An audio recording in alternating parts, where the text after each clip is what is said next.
There's two ways you can play Mathilda. You can either play tank or mage. Always on Right the now I'm going to way. show you the mage emblem. You can also use the support emblem if you're tanking. So for the mage emblem, we're going to be using the magic damage, the magic penetration, and mystery shot. Mystery shot just scales better.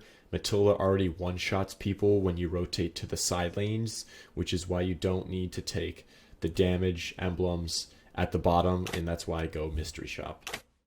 Now onto the builds. I prefer the first build, which is the damage build. You're going to go Demon Shoes for mana sustain.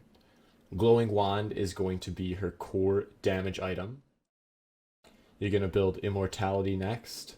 Then Ice Queen Wand to slow them and support your team. Courage Mask, because Mathilda has no clear, so it's going to give you lots of gold into the end game because you're probably going to be lowest gold. And then Brute Force. Now for the two extra items at the end for the damage build, you're going to want to put in Anti-Heal, so Necklace of Endurance, and Oracle. Oracle, if they have a lot of mages, is going to give your team more shields, and you're going to get that extra mage resistance, as this build really doesn't have any besides Brute Force. Alright, now let's go over Mathilda's skills really quick, and then we'll show you the best way to optimize them in game. So her passive, when you walk around, you're going to build stacks. At 50 stacks, the next light attack you use will deal lots of magic damage and will give you 80% or 80 flat value movement speed increase for 2.5 seconds. Now onto Mathilda's first skill. It's very easy to use. All you have to do is press the skill and walk around, and it will deal damage automatically. Now, the more you walk around, the more damage it's going to do, up to a maximum of 6 wisps. So the skill can hit up to 6 people if you have 6 stacks.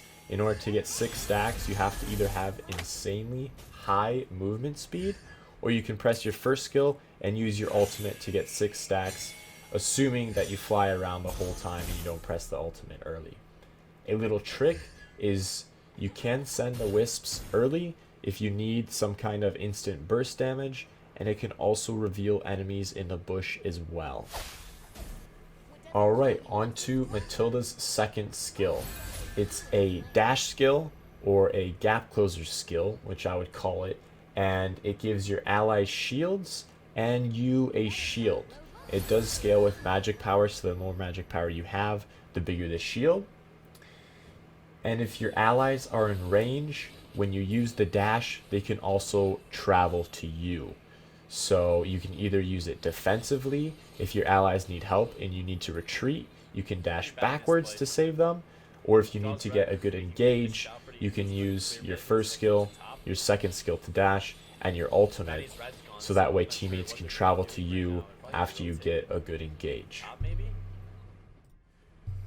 Alright, now on to the ultimate. I know you guys want a simplified guide. There's actually a lot more to the ultimate, which I'll explain here in a second, but the gist is you click it, it locks onto the lowest HP hero, or you can drag it to any enemy hero you want, and it will fly around them dealing damage, and then it knocks into them and stuns them.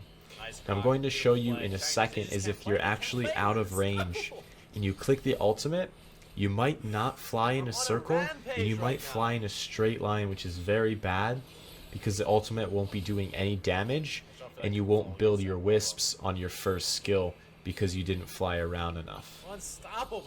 So here's the first combo. First skill, ultimate. When you use your first skill, you can get 6 stacks if you use your ultimate right away and fly around in a circle, which you're going to see here.